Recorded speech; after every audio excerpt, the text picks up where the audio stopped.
Hi friend, आज की इस वीडियोज में हम सेलुलर रिस्पायरेशन को स्टार्ट कर रहे हैं। आपको पिछले वीडियोज में जो मेटाबॉलिज्म है उसको अच्छे से डिस्कस करके बताया गया, खास करके आपका जो कार्बोहाइड्रेट का मेटाबॉलिज्म है उसको डिस्कस करके बताया गया था। उसमें हमने काफ़ी लंबी वीडियोज को डिस्कस कर दिया था। उसमें ग्लाइकोलिसिस और इन सब चीज़ों को डिस्कस किया था। एक छोटा सा इंट्रोडक्शन दिया गया था, कह सकते हैं, पूरी यूनिट का। और जो आपकी प्रोटीन है या जो आपकी लिपिड है उसको छोड़कर जितना भी कार्बोहाइड्रेट का पार्ट था सबको डिस्कस कर दिया गया था। लेकिन आज के इस वीडियो में हम उसके एक छोटे से पार्ट जो ग्लाइकोलिसिस है उसको सिर्फ कंसीडर किए हुए हैं। उसको हमें एक स्टेप बाय स्टेप आपको डिस्कस करके बताना है कि किस तरीके से स्टेप बाय स्टेप जो ब्रेकडाउन होता है ग्लाइकोलिसिस का, उसके बारे में। तो आपको अगर हम थोड़े सा याद धरा दें कि जो ग्लाइकोलिसिस या जो ग्लाइकोजेनेसिस है, ये सब क्या है। तो अगर हम ग्लाइकोलिसिस की बात कर लें तो ग्लाइकोलिसिस में हमने आपको बताया था कि इसमें जो होता है, इसमें ग्लूकोज जो रहता है, ग्लूकोज का ब्रेकडाउन होता है। ग्लूकोज का ब्रेकडाउन किया जाता है ग्लाइकोजन के फॉर्म में, और फिर इस जैसे जो ग्लाइकोजन रहता है वही फिर स्टोर रहता है बॉडी में। तो इसी में ब्रेकडाउन के बारे में डिस्कशन करना है। तो अगर आप अभी तक आपने पिछला वीडियो जो अभी तक नहीं देखा तो उसको आप ज़रूर देखिए। एक सिस्टम से वीडियोज़ को देखिए, एक सीरीज़ से वीडियोज़ को देखिए, ताकि आप एक अच्छी नॉलेज को गेन करें। तो चलिए शुरू करते हैं। अगर हम यहाँ पर सबसे पहले इंट्रोडक्शन टू सेलुलर रिस्पायरेशन की बात कर लें तो सेलुलर रिस्पायरेशन का मतलब होता है cellular respiration the process by energy release in cell. यानी कि सेलुलर रिस्पायरेशन एक ऐसा टॉपिक है जिसके स्टडी करने के बाद हमें यह नॉलेज मिलती है कि किस तरीके से सेल्स जो होती है उसको एनर्जी किस तरीके से मिलती है। तो इसमें कई सारी प्रोसेस इन्वॉल्व होती हैं, जैसे it involve oxidation of glucose to produce ATP. इसमें ग्लूकोज का ऑक्सीडेशन होता है for the providing of ATP adenosine triphosphate. इसमें 3 प्रोसेस होती है। पहला जो ग्लाइकोलिसिस होता है जो कि एक एनारोबिक फेज है। एनारोबिक फेज का मतलब इसमें इन एब्सेंस ऑफ ऑक्सीजन, यानी कि अगर ऑक्सीजन की कमी के वहाँ पर होगी तो वहाँ पर एनारोबिक कंडीशन होगी। तो ये एनारोबिक कंडीशन पर ग्लाइकोलिसिस होती है। अक्सर जब आप अधिक एक्सरसाइज वगैरह करते हैं तो वहाँ पर ये प्रोसेस स्टार्ट होती है। तो इस यहाँ पर इसके अलावा अगला जो है क्रेब्स साइकिल है।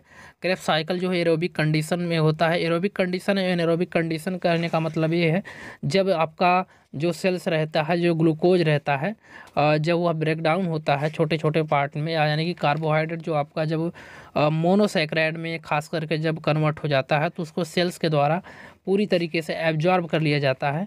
और उसी एब्जॉर्ब किए हुए पार्ट को, उसी ही एब्जॉर्ब हुए किए पार्ट को जब उसे ब्लड स्ट्रीम में एक्सक्रीट कर दिया जाता है वाया पोर्टल वेन के द्वारा, तो यह लीवर में जाता है। लीवर में जाने के बाद फिर फ्रक्टोज, ग्लूकोज, इन सब चीज़ों में अब ब्रेकडाउन होकर है पूरी तरीके से एब्जॉर्ब होता है, और पूरी तरीके से इसका यूटिलाइजेशन हो जाता है, कह सकते हैं। जब पूरी तरीके से इसका यूटिलाइजेशन हो जाता है तो यूटिलाइजेशन होने के बाद अगर मान लीजिए ज़्यादा ग्लूकोज बन गया है तो उसको स्टोर किया जाता है, और स्टोर किए हुए पार्ट को हम लोग ग्लाइकोजन नाम देते हैं। पूरी प्रक्रिया जो रहती है वो ग्लाइकोजेनेसिस बोलते हैं। जेनेसिस का मतलब यहाँ पर फॉर्मेशन से है, और लाइसिस का मतलब होता है ब्रेक डाउन करना। तो हम लोग पढ़ रहे हैं ग्लाइकोलाइसिस। ग्लाइकोलाइसिस का मतलब है कि यहाँ पर छोटे छोटे पार्ट में उसको तोड़ा जाएगा, तो उस प्रक्रिया को हम लोग ग्लाइकोजेनेसिस नाम देते थे। और इसके अलावा जो ग्लाइकोलाइसिस है, ग्लाइकोलाइसिस की अगर हम बात कर ले तो यहाँ पर होता क्या है, ग्लूकोज को छोटे छोटे पार्ट में तोड़ा जाता है। जैसे पहले इसमें हेक्सोकाइनेज एंजाइम के थ्रू फास्फोराइलेशन होता है, ग्लूकोज 6 फॉस्फेट बनता है, अलग अलग प्रोसेसेस होती हैं। और इसमें 6 फॉस्फेट को फिर फास्फोग्लूकोज आइसोमेरेज एंजाइम की वजह से फिर से फ्रक्टोज 6 फॉस्फेट में कन्वर्ट किया जाता है, अंडरगोज फर्दर रिएक्शन वगैरह होती है। फिर एरोबिक कंडीशन में इसे 2 पायरुवेट में कन्वर्ट करके फिर इसे या माइटोकांड्रिया में इंटर करता है एरोबिक कंडीशन में, जहाँ पर ऑक्सीजन होती है। लेकिन अगर वहाँ पर एनारोबिक कंडीशन हो जाएगा तो एनारोबिक कंडीशन में यह क्रेब्स साइकिल में इंटर नहीं करेगा, या माइटोकांड्रिया से होते क्रेब्स साइकिल में इंटर नहीं करेगा। तो पूरी एक लंबी प्रोसेस है, उसको भी हम आपको डिस्कस करके बता दे रहे हैं। तो यह जो सेलुलर रिस्पायरेशन है मेनली यह 3 कंडीशन में यह डिपेंड रहता है। पहला जो आपका ग्लाइकोलिसिस है, और इसके अलावा जो है और दूसरा क्रेब्स साइकिल, और तीसरा जो है इलेक्ट्रॉन ट्रांसपोर्ट। तो अगर हम ग्लाइकोलिसिस की बात कर ले तो ग्लाइकोलिसिस में यह एनरोबिक कंडीशन में होता है, यानी कि इसमें जो रहता है ऑक्सीजन जो रहती है एब्सेंस रहती है। तो आप इतना जानते रहिए कि एनारोबिक कंडीशन में ऑक्सीजन जो रहती है पूरी तरीके से एब्सेंट लिमिटेड होती है, बहुत कम मात्रा में होती है। यह अक्सर ज़्यादातर एक्सरसाइज, अब बहुत ज़्यादा आप इंटेंस एक्सरसाइज करते हैं तो ऐसे कंडीशन में यह होती है। इसमें फिर बाद में इसमें लैक्टेट का फॉर्मेशन होता है बॉडी में, जो लैक्टिक एसिड डिपोजिट हो जाता है तो पायरुवेट जो रहता है वह कन्वर्ट हो जाता है लैक्टेट में, और इसके बाद यह साइटोप्लाज्म मसल से रीजनरेट होकर यह एनर्जी ग्लाइकोलिसिस को कंटेन करके फिर बाद में इसको एटीपी वगैरह देकर एनर्जी को प्रोवाइड करता है। तो फिर अभी आपको हम डिस्कस कर पूरी डिटेल से आपको बताएंगे। तो यहाँ पर ये 3 पार्ट में इसको डिवाइड किया गया है, क्रेब्स साइकिल और इलेक्ट्रॉन ट्रांसपोर्ट और ग्लाइकोलिसिस। तो ग्लाइकोलिसिस के बारे में ज़्यादातर हमें यहाँ पर डिस्कशन करना है। तो ग्लाइकोलिसिस जो रहती है occur in the form of cytoplasm and yield ATP यानी NADH। तो यह ग्लाइकोलिसिस जो रहता है वह साइटोप्लाज्म में पाया जाता है और यह एटीपी और NADH को प्रोड्यूस करता है। और इसके अलावा अगर स्टेप ऑफ इसमें ग्लाइकोलिसिस की जो प्रोसेस है उसकी अगर हम बात कर लें तो फास्फोराइलेशन ऑफ ग्लूकोज पर सबसे पहले इसमें ग्लूकोज का फास्फोराइलेशन किया जाता है। Glucose is phosphorylated using ATP formation glucose 6 phosphate, यानी कि इसमें जो ग्लूकोज रहता है उसको जो रहता है फास्फोराइलेटेड किया जाता है यूजिंग ATP के द्वारा उसको फास्फोराइलेटेड किया जाता है बाय द फार्मिंग, जिसके बाद जो बनता है ग्लूकोज 6 फॉस्फेट का फॉर्मेशन होता है। एंजाइम इसमें कौन सा यूज किया जाता है? हेक्सोकाइनेज एंजाइम यूज किया जाता है और ग्लूकोकाइनेज जिसे भी बोलते हैं इन द लीवर। यह प्रोसेस जो रहता है लीवर में ये चलती है। जैसा कि हमने बताया था पिछले वीडियो में, जो एब्जॉर्प्शन होता है, एब्जॉर्प्शन होने के बाद जो पूरी प्रक्रिया रहती है वह चलती है खास करके लीवर में ही। लीवर से फिर अदर टिश्यूज में जाती है। जैसे जब आपका जो मोनोसैकेराइड रहता है जब वह ब्लड में एब्जॉर्ब हो जाता है, एब्जॉर्ब होने के बाद वह फ्रक्टोज यानी गैलेक्टोज में टूट जाने के बाद फिर वाया पोर्टल वेन के थ्रू या लीवर में जाता है और लीवर में ही ये सब प्रोसेस कंप्लीट होती है। तो इतना आप जानते रहिए। तो यहाँ पर जो एंजाइम यूज किया जाता है हेक्सोकाइनेज एंजाइम यूज किया जाता है, या इसे ग्लाइकोकाइनेज भी बोलते हैं, या लीवर में प्रोसेस चलती है। ATP is consumed in this reaction, इस रिएक्शन में ATP को कंज्यूम कर लिया जाता है। पहला स्टेप यहाँ पर हो गया। दूसरे स्टेप की अगर हम बात कर लें तो दूसरे स्टेप में आइसोमेराइजेशन की प्रोसेस होती है। Isomerisation of glucose 6 phosphate, glucose 6 phosphate का आइसोमेराइजेशन किया जाता है। ग्लूकोज 6 फॉस्फेट जो रहता है वह कन्वर्ट हो जाता है फ्रक्टोज 6 फॉस्फेट में। एंजाइम इसमें फास्फोहेक्सोज एंजाइम, फास्फोहेक्सोज आइसोमेरेज एंजाइम का यूज किया जाता है। यह एक रिवर्सिबल रिएक्शन होती है।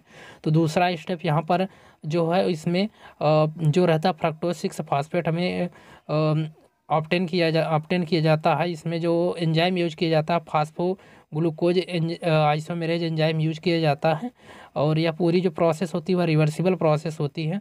और इसके बाद इसका फिर फर्दर रिएक्शन इसमें होती है। तो फिर फर्दर रिएक्शन होने के बाद फास्फोराइलेशन ऑफ फ्रक्टोज 6 फॉस्फेट का यहाँ पर फास्फोराइलेशन होता है। इसमें फ्रक्टोज 6 फॉस्फेट जो रहता है phosphorylated using ATP to form fructose 1,6 biphosphate. जो फ्रक्टोज 6 फॉस्फेट रहता है या इसमें फास्फोराइलेटेड होने के बाद यह ATP के फॉर्म में फ्रक्टोज 1,6 फॉस्फेट बाईफॉस्फेट के रूप में कन्वर्ट हो जाता है। एंजाइम इसमें यूज किया जाता है फास्फोफ्रक्टोकाइनेज, या इसे PFK1 के नाम से जानते हैं, फास्फोफ्रक्टोकाइनेज 1 या PFK के नाम से शॉर्ट फॉर्म में जाते हैं। यह जो रहता है this is the key regulatory step in glycolysis, या ग्लाइकोलिसिस में एक की रोल प्रोड्यूस करता है। और इसके अलावा अगर इसमें ग्लाइकोलिसिस की इनिशियल कुछ स्टेप की बात कर लें, जैसे इसमें सबसे पहले में क्या होता है तो यहाँ पर हेक्सोकाइनेज यूज है। यहाँ पर ये जो प्रोसेस है पूरी तरीके से यहाँ से 3 स्टेप में यह कंप्लीट हो जाता है। बाद में यह जो रहता है एरोबिक कंडीशन अगर रहती है या फिर एनारोबिक कंडीशन रहती है तो अलग अलग तरीके की प्रोसेस होती है। जैसे अगर मान लीजिए एरोबिक कंडीशन हो जाती है तो या 2 पायरुवेट में कन्वर्ट होगा, 2 ATP निकालेगा प्लस 2 NADH मॉलिक्यूल निकाल करके या माइटोकॉन्ड्रिया में चले जाएगा। माइटोकॉन्ड्रिया से फिर या साइट्रिक साइकिल में घुस चले जाएगा, वहाँ पर एसाइटाइल कोई एंजाइम के थ्रू यहाँ पर फर्दर साइट्रिक साइकिल में यह रिएक्शन करेगा। तो ये अलग चीज़ें हो गई। लेकिन यहाँ पर ये जो प्रोसेस थी ग्लाइकोलिसिस में मेनली यह 3 प्रोसेस थी जिसको हमने आपको डिस्कस करके बताया। और यह जो रहता है अब एक जो प्रोसेस है उसको हम थोड़ा सा डीप देख लेते हैं ग्लाइकोलिसिस की सबसे इनिशियल जो प्रोसेस, जैसे हेक्सोकाइनेज एंजाइम की वजह से जो हो रही है, आइसोमेराइजेशन की वजह से जो हो रही है, फास्फोफ्रक्टोकाइनेज रिएक्शन के थ्रू जो हो रही है, इन सबको। तो चलिए हम बताते हैं इंट्रोडक्शन ऑफ ग्लाइकोलिसिस की। अगर बात करें तो ग्लाइकोलिसिस का मतलब break down of glucose for energy, glucose का एनर्जी में कन्वर्ट करना। ग्लूकोलिसिस का मतलब यही होता है, ग्लाइकोलिसिस का मतलब यही होता है कि ग्लूकोज का ब्रेक डाउन करना for the production of energy are called as glycolysis. Glucose का ब्रेक डाउन करना छोटे छोटे पार्ट में for the produce of energy, energy को प्रोड्यूस करने के लिए। तो अगर इन साइटोप्लाज्म यह प्रक्रिया जो रहती है वह साइटोप्लाज्म ऑफ द सेल में की जाती है। फर्स्ट स्टेप जिसमें रहता है फास्फोराइलेशन के रहता है एंड आइसोमेराइजेशन के रहता है।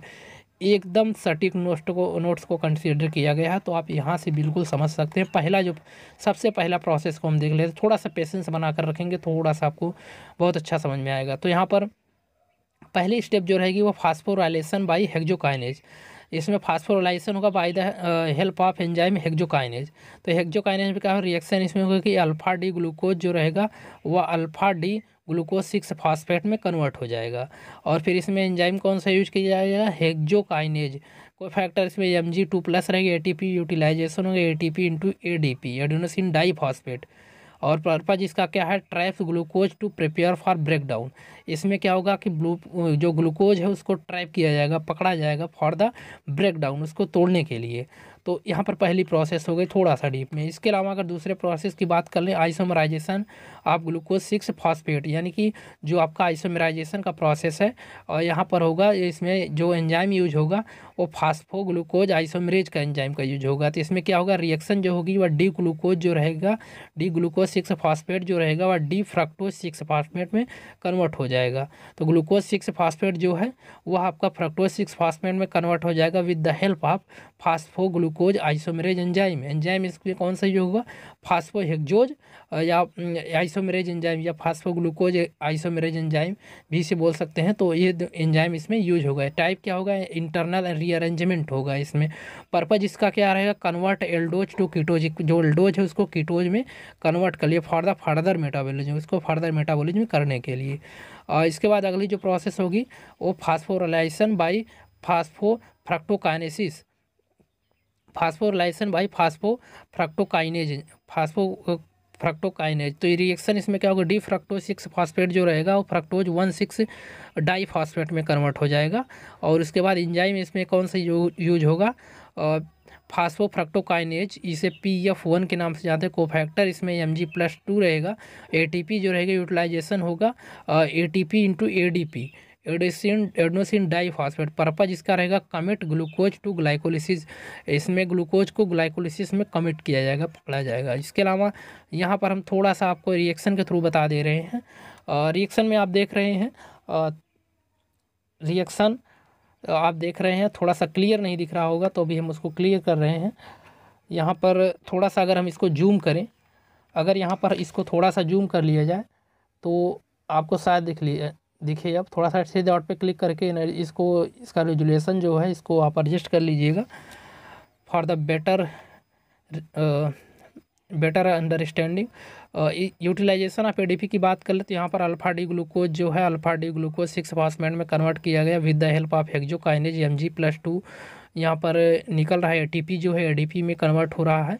आइसोमेराइजेशन की प्रोसेस में हमने आपको बताया ग्लूकोज 6 फास्फेट जो रहता है undergoes internal rearrangement to give fructose 6 phosphate under the influence of the enzyme phosphohexose isomerase. Phosphohexose isomerase enzyme के थ्रू यह प्रोसेस होती है। इसमें डी ग्लूकोज 6 फास्फेट जो रहता है फास्फोहेक्सोज आइसोमेरेज की मदद से डी फ्रक्टोज 6 फास्फेट में कन्वर्ट हो जाता है। इसके अलावा फिर अगली जो प्रोसेस होती है फास्फोराइलेशन की होती है। फ्रक्टोज 6 फास्फेट जो रहता है अंडरगोज अनदर फेज रिएक्शन इसमें होती है विथ एटीपी कैटलाइज जो हो जाती है एंजाइम फास्फोफ्रक्टोकाइनेज में और for the produce 1,6 diphosphate and ADP को यह प्रोड्यूस करती है। तो ये बातें यहाँ पर हो गई।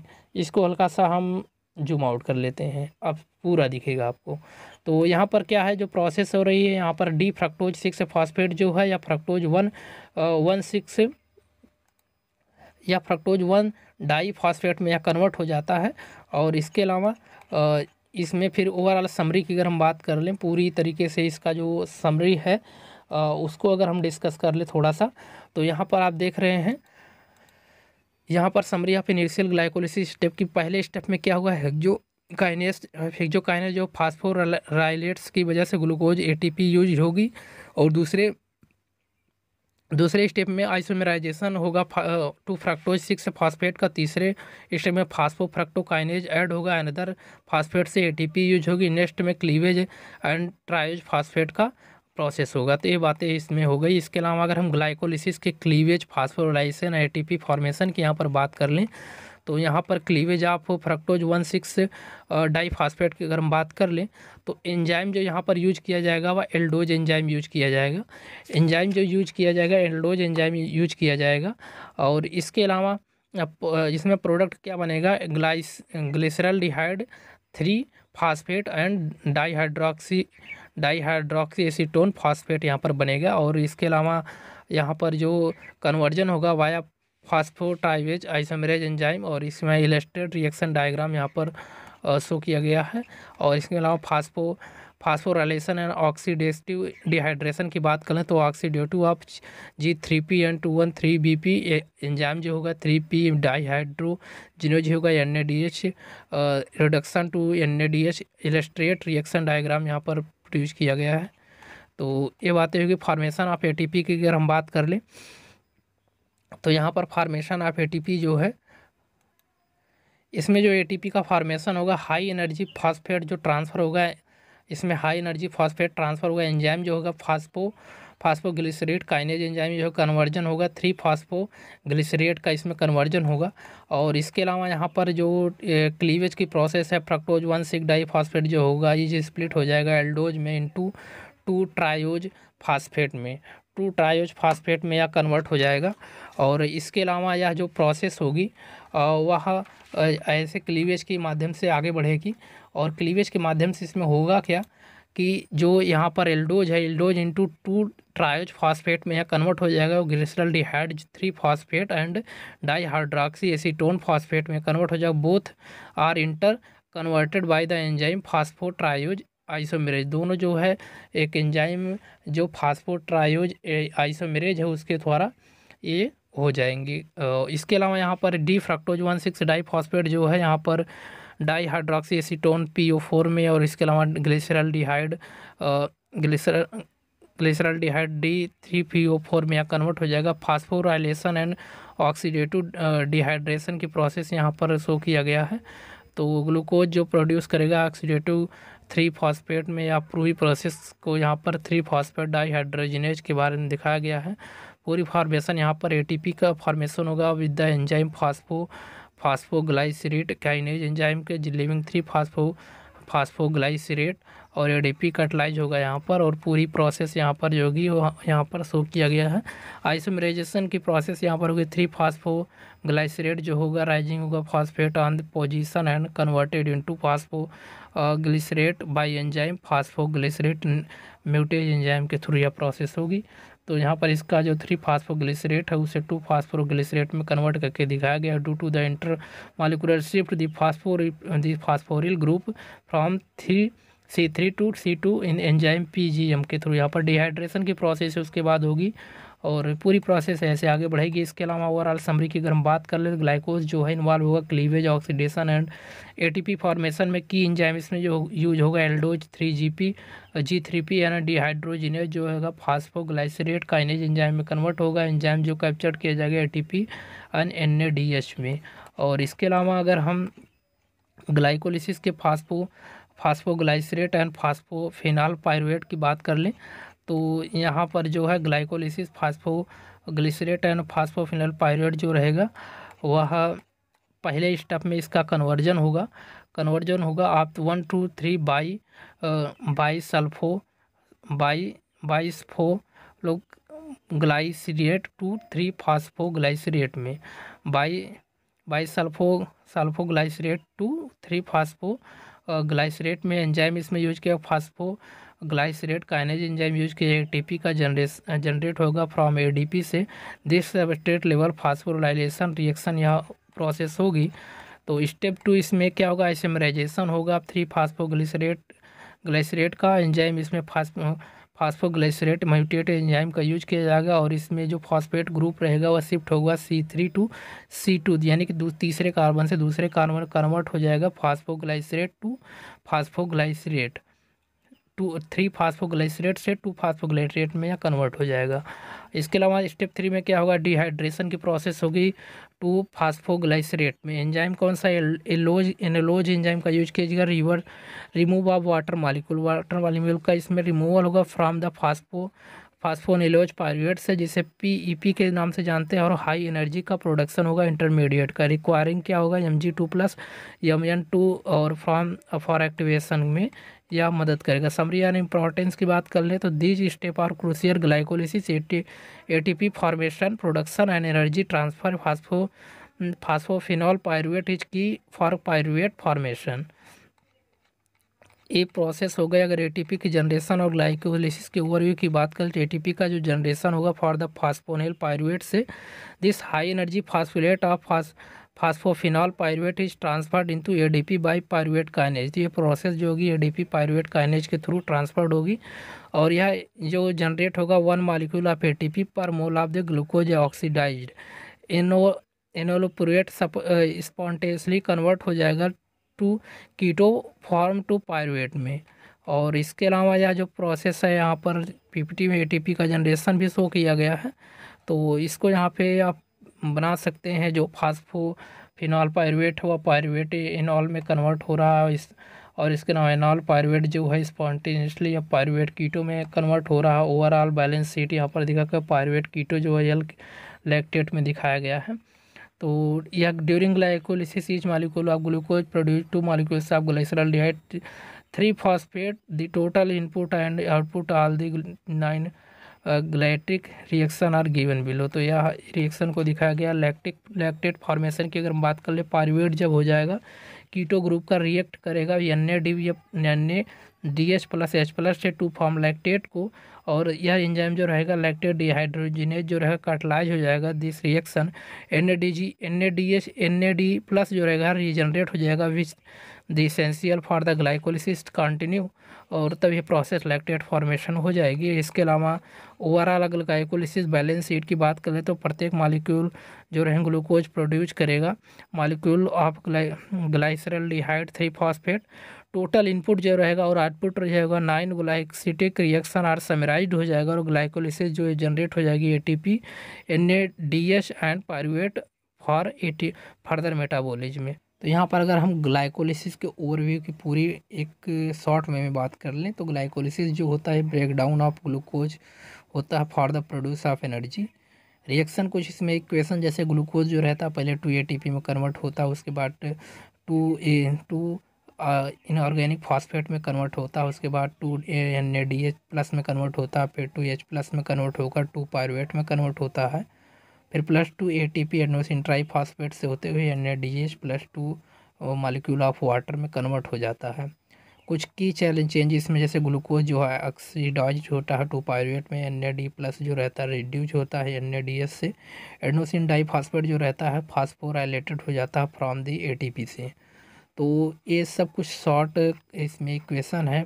और इसके अलावा पायरुवेट जो रहता है फैट ऑफ पायरुवेट एसिड की बात करें तो पायरुवेट जो रहता है एंटर करता है साइट्रिक एसिड साइकिल में अंडर द एरोबिक कंडीशन। अगर ऑक्सीजन पूरी तरीके से अवेलेबल है तो यह जो प्रोसेस रहती है यह एरोबिक कंडीशन से में है तो पूरा यह साइट्रिक साइकिल में एंटर कर जाता है, और पायरुविक एसिड जो रहता है NADH को रिलीज करके एनर्जी टू द माइटोकॉन्ड्रिया में जाता है, वहाँ से फिर ये साइट्रिक साइकिल में होते हुए चला जाता है। पायरुवेट जो रहता है अंडरगोज ऑक्सीडेशन और डीकार्बोलाइजेशन की प्रोसेस होती है। रिएक्शन इसमें एसिटाइल कोएंजाइम जो रहता है वह कार्बन डाइऑक्साइड और NADH में कन्वर्ट हो जाता है, और इसमें जो रहता पायरुवेट जो रहता कन्वर्ट हो जाता है एसिटाइल कोएंजाइम में, वो आ जाती पायरुवेट डिहाइड्रोजनेस कॉम्प्लेक्स रिएक्शन से पायरुवेट जो रहता है कोएंजाइम से होते हुए SC से होते हुए प्लस NAD+ से होते हुए एसिटाइल कोएंजाइम से प्लस कार्बन डाइऑक्साइड, और फिर उसके बाद NADH से प्लस हाइड्रोजन आयन से होते हुए प्रोसेस चलती है। कुछ की प्लेयर्स इसमें जैसे पायरुवेट डिहाइड्रोजनेस जो है कॉम्प्लेक्स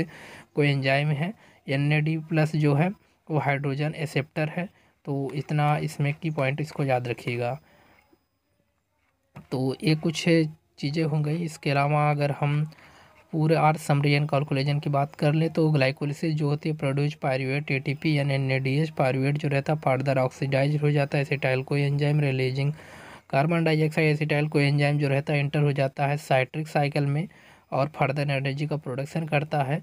और यह जो प्रोसेस जो रहती है क्रूशियल होती है for the ATP generation in the cell. तो सेलुलर रेस्पिरेशन में इसका विशेष योगदान होता है। और एनारोबिक पाथवे में अगर हम बात करें तो यह तो बातें हो गई एरोबिक कंडीशन में अगर ऑक्सीजन प्रेजेंट रहता है तो या फिर जो प्रोसेस रहती है माइटोकॉन्ड्रिया से होते हुए साइट्रिक साइकिल में चली जाती है। अगर ऑक्सीजन अब प्रेजेंट नहीं है, एब्सेंट है, बहुत ज़्यादा इंटेंस एक्सरसाइज वगैरह कर रहे हैं, उस कंडीशन में क्या होगा कि पूरी तरीके से ऑक्सीजन ना होने की वजह से जो आपकी सेल्स रहेगी उसमें लैक्टेट एसिड का डिपोजिशन हो जाएगा। उसके बाद फिर ये जो प्रोसेस रहेगी या पायरुवेट का मेटाबॉलिज्म कुछ इस तरीके से होगा, conversion of lactate to ethanol में। कैसे ये जो पायरुवेट जो रहता है कि होता है इंटरमीडिएट इन मेटाबॉलिज्म में अंडर द एनारोबिक कंडीशन, या जो रहेगा अल्टरनेट पाथवे को कंसीडर करेगा। जैसे जो इसमें कन्वर्जन हो जाएगा जो लैक्टेट रहेगा उन मसल्स में, जहाँ पर लैक्टेट एसिड रहेगा वहाँ पर क्या होगा ये मसल से होते हुए या कन्वर्जन हो जाएगा एथेनॉल से और ईस्ट में, और या फिर ईस्ट या माइक्रो ऑर्गेनिज्म में चला जाएगा। और इसके अलावा इसका जो कन्वर्जन होगा वह लैक्टेट मसल से होते हुए ग्लाइकोलिसिस में जाएगा। और इसमें कुछ अकर्स ड्यूरिंग दी वैगरस एक्सरसाइज, अगर आप बहुत ज़्यादा एक्सरसाइज करेंगे तब यह प्रोसेस होती है। पायरुवेट जो रहेगा रिड्यूस हो जाएगा लैक्टेट में, एंजाइम इन्वॉल्व इसमें लैक्टेट डिहाइड्रोजनेज, और इसमें रीजनरेट हो NADH प्लस जो रहेगा वो ग्लाइकोलिसिस में हो जाएगी। रिएक्शन एक होगी pyruvate NADH plus H plus ion plus lactate plus NAD plus, तो यह इसमें रिएक्शन होगी। इसके अलावा conversion of ethanol to alcoholic formation में कैसे होगा, या ईस्ट या मार्को ऑर्गेनिज्म में देखा गया है अंडर एनारोबिक कंडीशन में रीजनरेट हो जाता है NADH प्लस जो है ग्लाइकोलिसिस की प्रोसेस में। और इसमें 2 स्टेप प्रोसेस है। तो पहला जो पायरुवेट जो रहता है वो एसिटाइलडिहाइड वाया पायरुवेट डिहाइड्रोजिलेज की वजह से, और दूसरा एसिटाइलडिहाइड जो रहता है एथेनॉल वाया एल्कोहल या डिहाइड्रोजिनेज की वजह से। इसमें रिएक्शन होती है पायरुवेट से एसिटाइलडिहाइड प्लस कार्बन डाइऑक्साइड यहाँ पर निकलता है। एसिटाइलडिहाइड जो रहता है NADH से होते हुए एथेनॉल और NADH प्लस को देता है। तो ये इसमें दोनों में थोड़ा सा डिफरेंस देख लेते हैं लैक्टेट फॉर्मेशन में और एल्कोहलिक फॉर्मेशन में। ऑर्गेनिज्म जैसे एनिमल्स मसल सेल में ईस्ट या माइक्रो से में देखना जाता है इंड प्रोडक्ट इसमें जो रहता है वह लैक्टेट होता है, और इसमें एथेनॉल एंड कार्बन डाइऑक्साइड रहता है। एंजाइम जो रहता है इसमें लैक्टेट डिहाइड्रोजिनेज रहता है। और इसके अलावा जो आपका दूसरा ये है एल्कोहलिक फर्मेंटेशन या फिर लैक्टेट फर्मेंटेशन में, तो जो आपका दूसरा एल्कोहलिक फर्मेंटेशन जो रहता है वहाँ पर पायरुवेट डिहाइड्रोजिनेज और एल्कोहल डिहाइड्रोजिनेज रहता है। फंक्शन इसमें जो रहता है और इसका टेम्परेरी रहता है ATP की सप्लाई करने, और एल्कोहलिक डिहाइड्रोजिनेज एल्कोहलिक में एल्कोहल प्रोडक्शन ग्लाइकोलिसिस कंटिन्यूएशन में इसका योगदान होता है। तो टोटली पूरी प्रोसेस हो गई। तो होपफुली यह जो लेक्चर है आपको समझ में आया होगा। इसमें एनारोबिक पाथवे जो रहता है इंश्योर करता है एनर्जी प्रोडक्शन में, लो ऑक्सीजन में, लैक्टेट फॉर्मेशन में सपोर्ट मसल्स और की एक्टिविटी में यह मदद करता है लैक्टेट फर्मेंटेशन। एल्कोहलिक फर्मेंटेशन में जो होता है industry important for bread beer wine इन सब में इसका यूज किया जाता है। तो ये थोड़ा सा जल्दी हमने कोशिश की इसको समअप करने के लिए क्योंकि लेक्चर बहुत ज़्यादा बड़ा हो जा रहा था। तो होपफुली अब लेक्चर आपको समझ में आया होगा। इसी तरीके के एजुकेशनल कंटेंट के लिए आप हमारे चैनल से जुड़ सकते हैं। आप एक बार या 2 बार इसको देखेंगे तो आपको ज़्यादा समझ में आएगा। अभी तक हमने जो पढ़ा अगर उसका हम एक क्विक रिवीजन कर लें तो ग्लाइकोलिसिस जो प्रोसेस है इसमें हम लोग ग्लूकोज का ब्रेकडाउन करते हैं फॉर द एनर्जी प्रोडक्शन में। और ग्लूकोज जो है वह जब ATP में हेक्सोकाइनेज या ग्लूकोकाइनेज की मदद से फास्फोराइलेशन प्रोसेस के थ्रू ग्लूकोज 6 फॉस्फेट में कन्वर्ट हो जाता है। तो उसके बाद यह फिर फर्दर कन्वर्ट होता है ग्लूकोज 6 फॉस्फेट में, फ्रक्टोज 6 फॉस्फेट में, फिर the help of enzyme phosphoglucose isomerase enzyme की वजह से। इसके बाद फर्दर इसमें आइस रिएक्शंस होते हैं। एरोबिक कंडीशन अगर ऑक्सीजन प्रेजेंट रहता है तो यह 2 पायरुवेट में कन्वर्ट हो जाता है 2NADP या 2ADP या 2NADH मालिक्यूल में कन्वर्ट हो जाता है। एनारोबिक कंडीशन में यह लैक्टेट का फॉर्मेशन करता है और फिर यह जो रहता है फिर यह माइटोकॉन्ड्रिया में एंटर कर जाता है एरोबिक कंडीशन वाला, और फिर यह साइट्रिक साइकिल में जाकर पूरी प्रोसेस को करवाता है। और ये लैक्टेट वाला जो रहता है इसका अलग हो जाता है। लैक्टेट में अगर मसल्स को जब वो वगैरह से एक्सरसाइज वगैरह करते हैं तब ये प्रक्रिया देखने को मिलती है। तो एक छोटा सा ओवरव्यू है ये ग्लाइकोलिसिस का। होपफुली ये वीडियो बहुत ज़्यादा लंबी हो गई है लेकिन आपको समझ में आई होगी। तो आज के लिए बस इतना ही, मिलते हैं किसी नेक्स्ट वीडियो में।